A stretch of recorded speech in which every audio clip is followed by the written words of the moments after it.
pot's cooking good looking.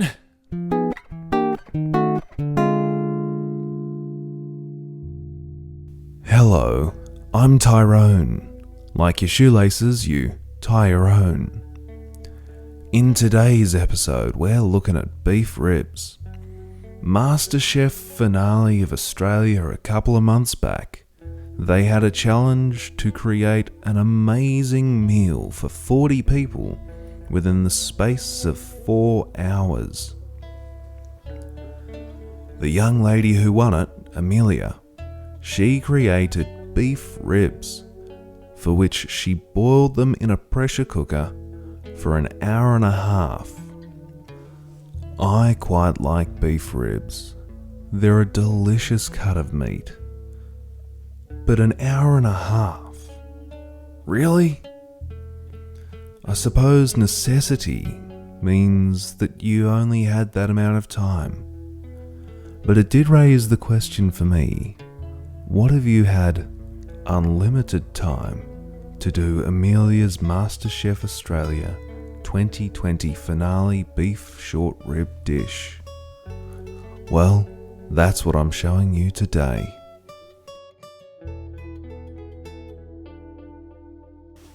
The first thing that I'm doing, I'm beginning to dry age the cheapest racks of beef ribs that I could find. This means for me, the first step is simply unwrapping it and putting it in my dry aging fridge. This is a temperature controlled, humidity controlled environment.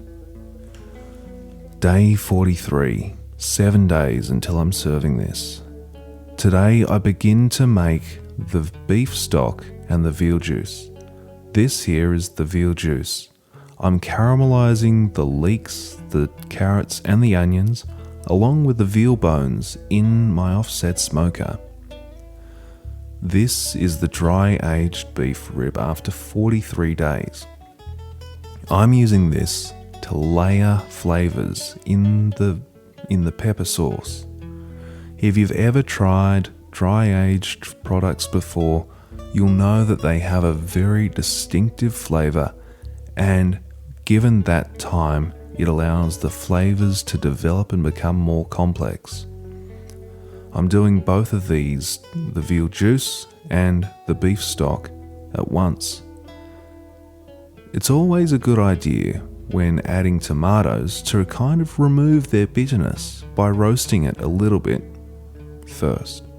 So I coat the veal bones with the tomatoes and let them smoke a little bit longer. All of that goes into a big stock pot. It's covered with water, completely submerged, and I leave that to begin to boil. If you use cold water, then it will all come up to temp at the same time. After a while, this is what these beef ribs look like, having caramelized in the oven. Don't they look glorious? Similarly, this becomes a nice big beef stock, simmering away after it's come to the boil. Mix it all up, put a lid on, and that's basically all that I've got done for today. Leaving it on overnight to allow the flavors to combine, and more importantly, to allow all of the flavors to come out from the beef itself and come into this fluid surrounding it. Because this beef stock has been boiling for about 8 hours, I'm going to filter all of the beef and the vegetables out, carefully push the moisture through, and leave it off the heat overnight. This is very important for the next step. Day 44, 6 days until serving. You can see here overnight as it's cooled down that fat has congealed and risen to the top. Get rid of it, it's terrible. And overnight, this veal juice that I was making has boiled down significantly. It's time to filter that through. Now, this is a very hot, heavy stock pot, so I did it via this big ladle into a smaller pot. But the beef stock, perfect. It's ready to rest for several days until I am ready to use it. The recipe calls for 500 mils for every 3-point rack of ribs, so I'm doing triple just in case. You can see here 1.5 litres ready to go. Day 45, 5 days until serving. I wasn't happy with the first veal juice that I had made, so I decided to remake it slightly different. Similarly with a lot of veggies, similarly with veal bones, but this time I'm smoking it with applewood charcoal briquettes in my grill. This, again, will add another layer of flavour, subtly, to the whole sauce at the end. Once it had been on for 5 or so hours, I filtered it through this just to get rid of the big chunks of veggies and let it rest overnight. Day 46, 4 days until served. I was much more happy with the flavour of this veal juice, so I skimmed the fat off, filtered it through a finer mesh, and then stored it in my fridge, ready for when it was ready to be used. This was much more solid and had a far denser flavour, which is exactly the kick that I was looking for. Day 47, 3 days till served. This is my giant map of Tassie, and this is Cape Grim. That's where the cleanest air in the world is, the greenest grass in the world is, and the best beef in the world is, well, aside from Wagyu. The recipe calls for a 3-point of ribs with a marbling score of 4+. It wasn't cheap, but don't they look glorious? The first thing I did was take off that stringy, fat cap at the top. You don't want to eat this. Trim it off. There's enough intermuscular fat for it not to worry you. What you can then do is feed the birds. They like eating that fat stuff. See them run? Franklin Barbecue, the meat smoking manual. He is a legend. His suggestion for pepper is, when you're going to use it, crack it 3 days ahead of schedule, make it fragrant when you crack it, and then leave it to rest. He is an absolute legend, and I trust that. So for this recipe, 3 days ahead of when I'm serving it, I'm going to crack this pepper, I'm going to make it fragrant, and I'll store it in my fridge. It doesn't need a fine cracking. In fact, big chunks are good, especially when cooking beef ribs the way you're about to see me do it. All of that pepper is put into this fry pan and just left until it starts to smoke, and then off the heat and stored in a container that I keep in my fridge. What I'm doing with this rack today is I'm beginning to sous vide it. So I'm preparing all of the other bits and bobs that are going in the bag with this set of beef ribs. That means roasting some garlic ahead of schedule, cutting up some leek, some onion and some carrots. I will make them fragrant as well by giving them a little bit of time, giving the onions a little bit of time on the saucepan. Then all of this is going to be blended together with the roasted garlic until it's quite crumbly. When it reached about this consistency, I didn't want it to be like a soup. I took some of the pepper, sprinkled it over the beef ribs, and I liberally coated these beef ribs in that mirepoix style thing. You can see it's completely coated.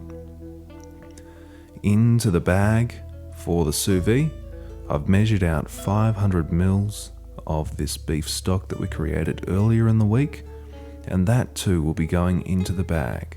Now, when sealing the bag, I had to raise up my vacuum sealer. It's on a couple of chopping boards so that the beef stock won't just flow out the opening. Then that goes into the sous vide for 3 days. I'm cooking it at 70 which will leave me with a very tender set of beef ribs.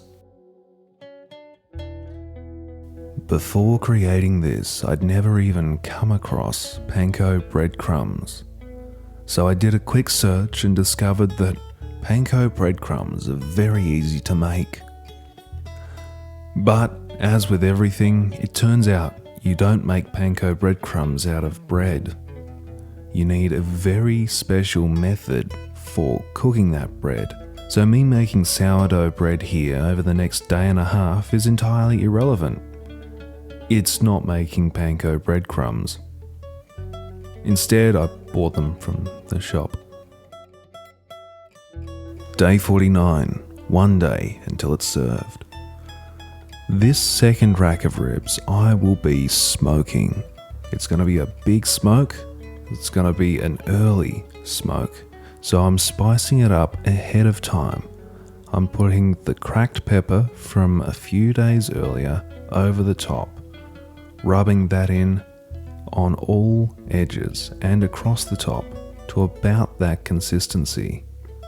After I've coated all edges with pepper, out comes the kosher salt. It's slightly less salty than ordinary salt, but I wasn't cooking it yet, hence wrapping it up, putting it back in the fridge overnight for the very early morning the next day. Well, it may not be very early, I'm just a wimp. Day 50. It's served, well, after this 4:30 start. While the smoker gets going, I'm told to remind you to like, share and subscribe. So, make sure you smash that like button, that share button or that subscribe button. Here we go, the final rack of Cape Grim beef ribs going into the smoker. Now the smoker is about 100 degrees Celsius, and these ribs now have a temperature probe in them so I can track where they're at. Several hours later, you can tell because the sun's up, I'm reloading with more charcoal and more wood. I aim to keep the temperature fairly stable. At about that time, the sous-vide rack of beef ribs was completed as well. So I went and put that in the fridge. It's good, even with sous-vide stuff, to let it rest a while, to become a little more solid once again. Now that the ribs are about 40 degrees, having been under smoke for 5 or 6 hours, I am wrapping them with some more of that beef stock. Now I'm just eyeballing it here to be about 500 mils. The reason I'm wrapping it so early is because there's going to be a lot of flavour added later. I don't need a thick bark on the outside. I don't need any bark at all. So wrapping in alfoil to keep all of that moisture in so that I can get the optimal tenderness from this cook. And you can see here I've also put a temperature probe in the actual barbecue itself. I realised that I got both the barbecue and the food probe around the wrong way, so I fixed that up later on. I began the pepper sauce by roasting some heads of garlic. I coated these with a little bit of salt attached to the olive oil and roasted them in my smoker next to the beef ribs. Then the banana shallots. These were so fiddly to peel and to get rid of each of the bits that you don't really want in a sauce. That goes in a bowl. Again, peeling some ginger. I'm doing about a triple recipe here. So the recipe on the 10 Play website, which I will have linked below, just tripling that for the pepper sauce. All of that goes in the bin, or the compost. And for these chilies, I decided to get rid of the seeds first. Generally, the seeds are quite bitter. You don't really want them in whatever cook you're doing.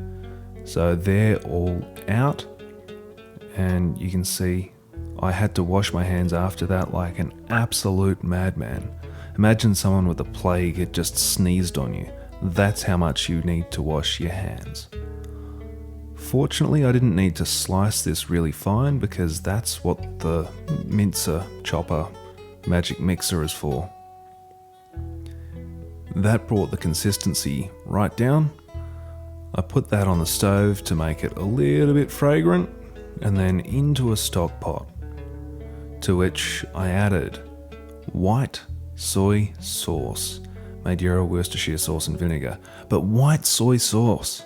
That was an absolute ridiculous thing to try and find. Soy sauce, yeah, easy enough, everyone and their dog can sell that. But white soy sauce?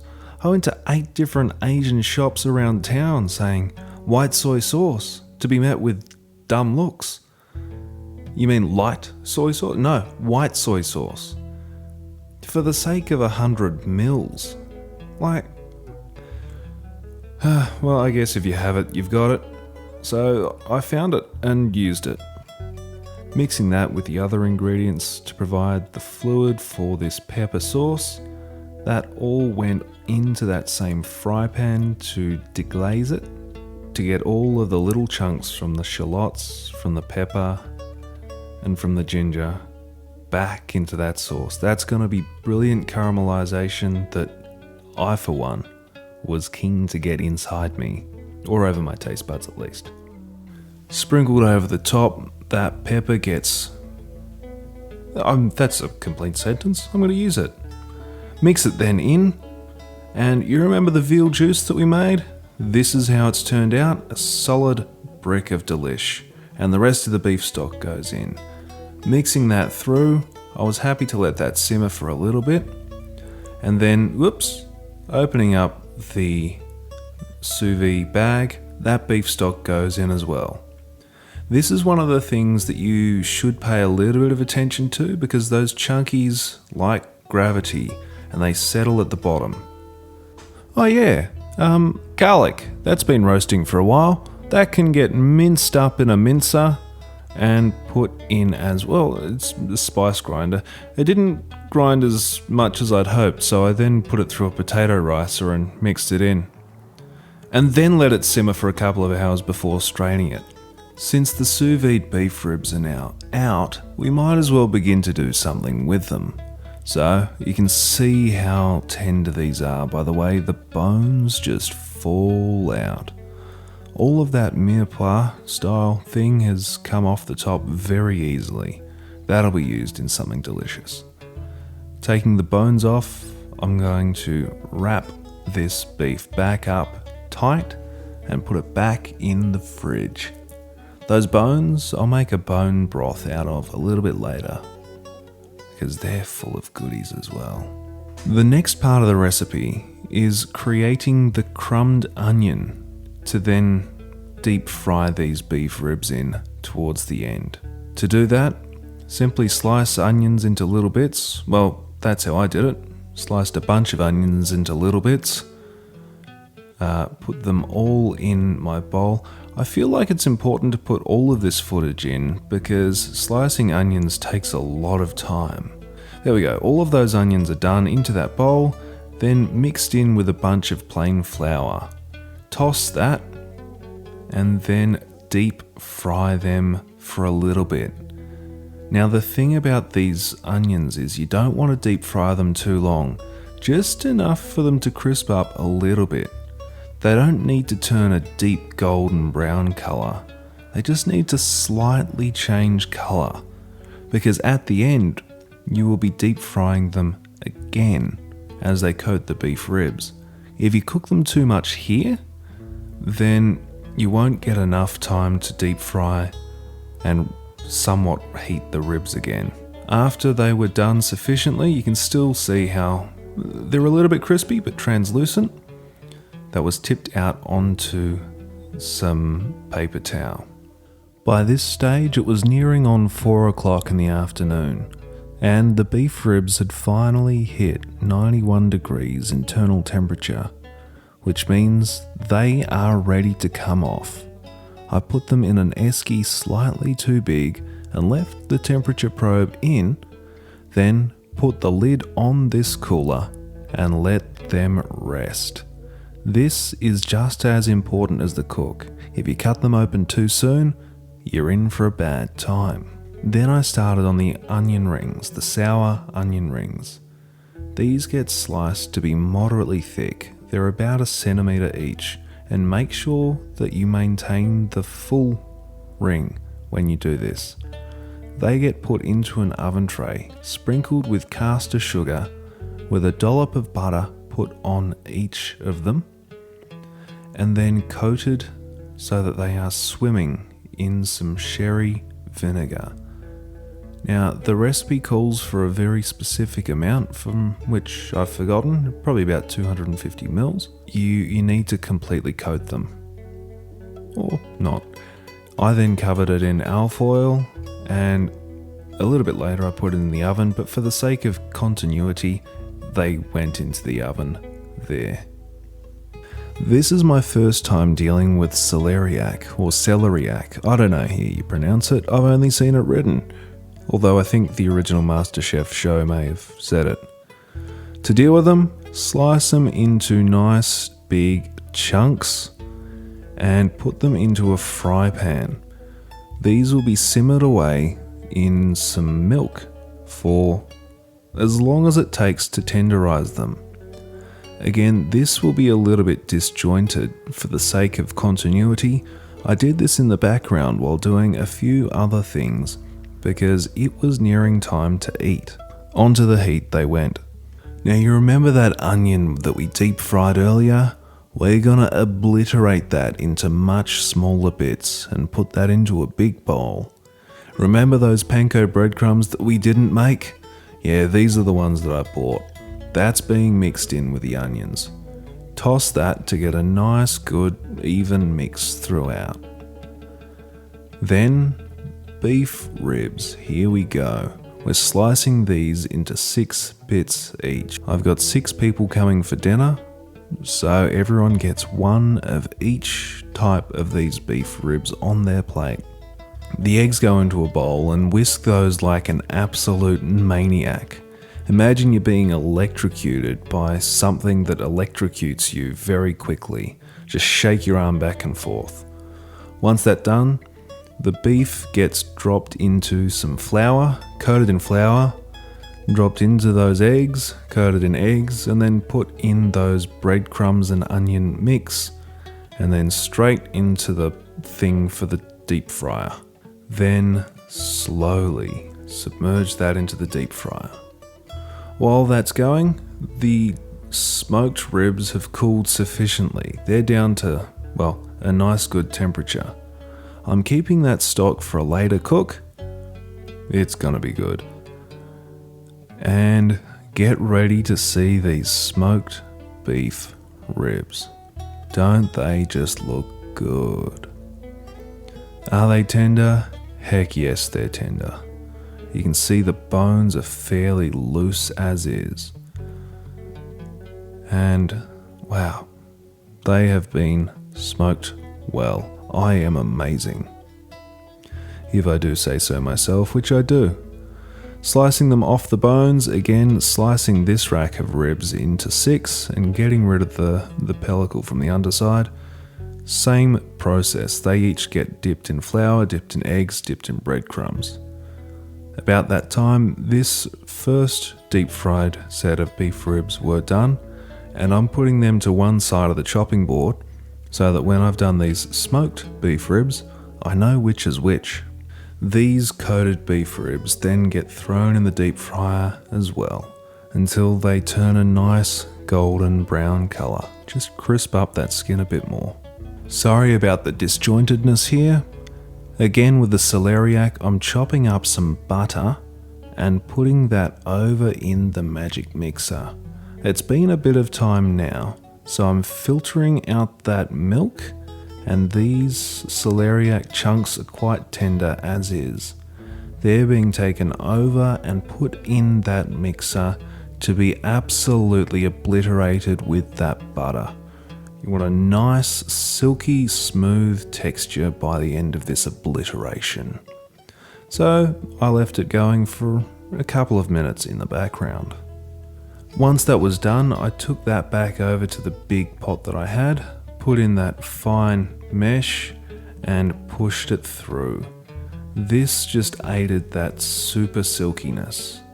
About that time, these beef ribs that I just put in had finished deep frying. They're going to the other side of that chopping board. The more astute of you would notice a nice big cake on the kitchen bench as well. That was delicious, and I'll do a video on that shortly.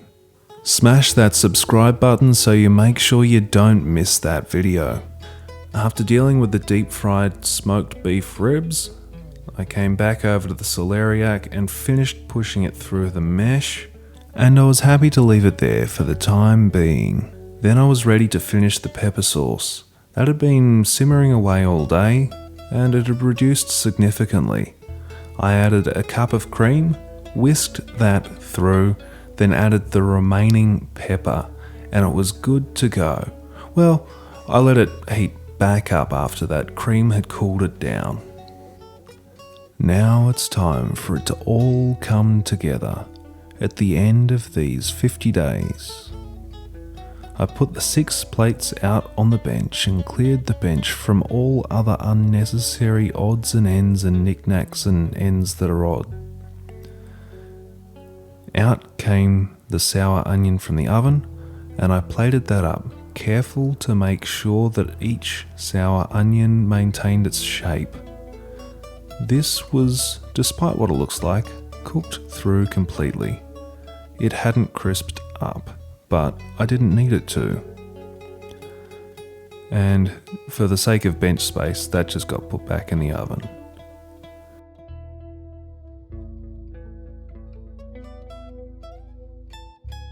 From there, I added the pea tendrils on top of this sour onion. This, I think, serves no real purpose except for prettiness, because the preparation for it was very simple, just taking it out of the packet. Honestly, I thought I'd need a lot more. Each person gets one of each of the beef ribs, so I'm carefully making sure I take one from each side of the chopping board, as I set it up earlier. And I don't know what a quenelle, whatever it's called, of celeriac is, so instead people got a dollop. Everyone got their celeriac, and I still had a lot spare.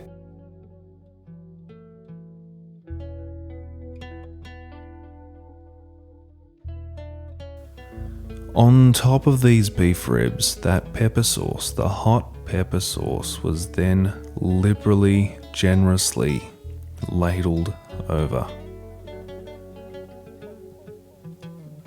And there we have it. This is the end of the 50-day beef rib journey. The taste was spectacular.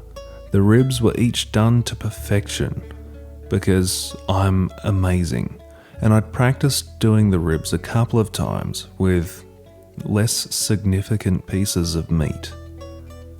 I hadn't practiced doing the sour onion or the celeriac, and to be honest, I probably should have.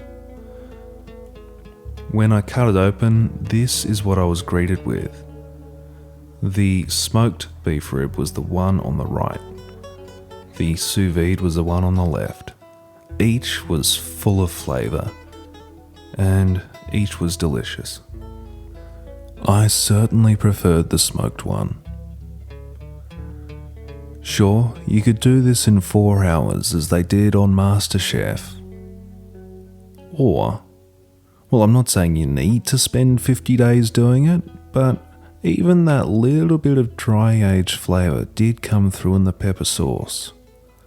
And you wouldn't get that without significant time.